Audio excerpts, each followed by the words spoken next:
Salutations, class and Professor Rumney. I'm Jennifer Chapman-Senzimir, and I chose a story out of the Mistletoe Murder book to share with you all today called A Very Commonplace Murder. The Mistletoe Murder is a murder mystery book published most recently in 2016. The author is the well-known P.D. James. Key features of A Very Commonplace Murder. The core power that is most predominant in this story is personal power, with legal power being secondary. An obsessed man, Ernest Gabriel, holds all the power with his knowledge over the life of another.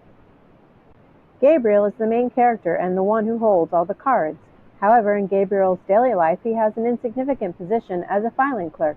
He seems to have some sociopathic tendencies embedded in his secrets. It comes to pass that Gabriel knows that the young man being charged for murder is not responsible for the grisly death of the woman who lives across the street from Gabriel. Gabriel ends up witnessing something significant.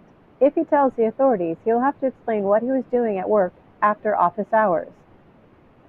During the trial that ensued, Gabriel sat in the courtroom observing in silence. The only person who has much power as himself is the judge. It's at this point you come to realize there is no cavalry coming, and you alone are the one collecting clues and solving this crime.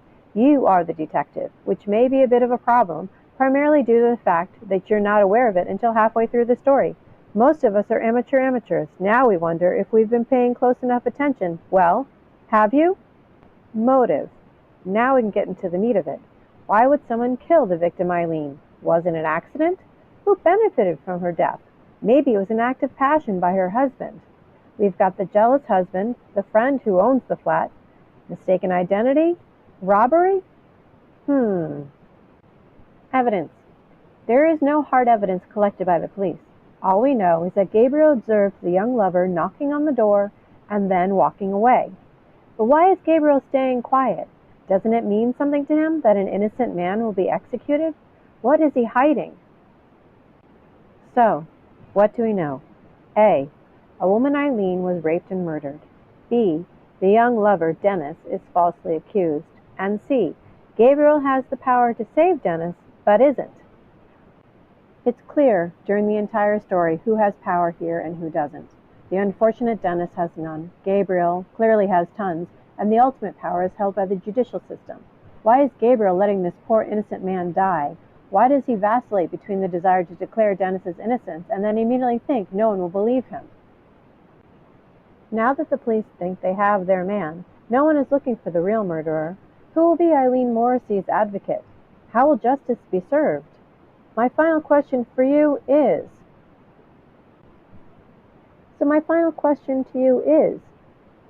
how were your detecting skills? Are you detecting what happened to the unfortunate Eileen? Are you detecting that you may enjoy this story and finding out what Gabriel is hiding? I hope that you do. The other 3 murder mysteries in the Mistletoe Murder book are just as fantastic and all take place during Christmas. How festive! The Mistletoe Murder, P.D. James as the detective. It's Christmas time in the 1940s. P.D. is invited to the family home after she becomes a young widow. An unsavory family friend turns up dead in the house the morning after Christmas. Everyone has an alibi, but P.D. is determined to get to the bottom of this impossible murder. The Boxdale Inheritance, where the famous Adam Dalgleish debuts. Detective Dalgleish is asked to try to solve a 60-year-old unsolved murder. In the end, it reveals a very interesting and unfortunate event that was prompted by love. It creates a new definition of love hurts. The 12 Clues of Christmas. This last story is quite the stumper. Alas, our mastermind detective is back on the case. Dalgleish is flagged down on Christmas during a snowstorm by a man whose uncle has committed suicide. What the man doesn't know is who this random Good Samaritan really is. To conclude, these stories are wonderful and offer a plethora of mystery. Each one is unique, and P.D. James keeps you guessing. She loves to throw a little Agatha Christie at you, so keep your wits about you when you decide to pick up a copy of this book. Happy reading! Thank you, Jennifer.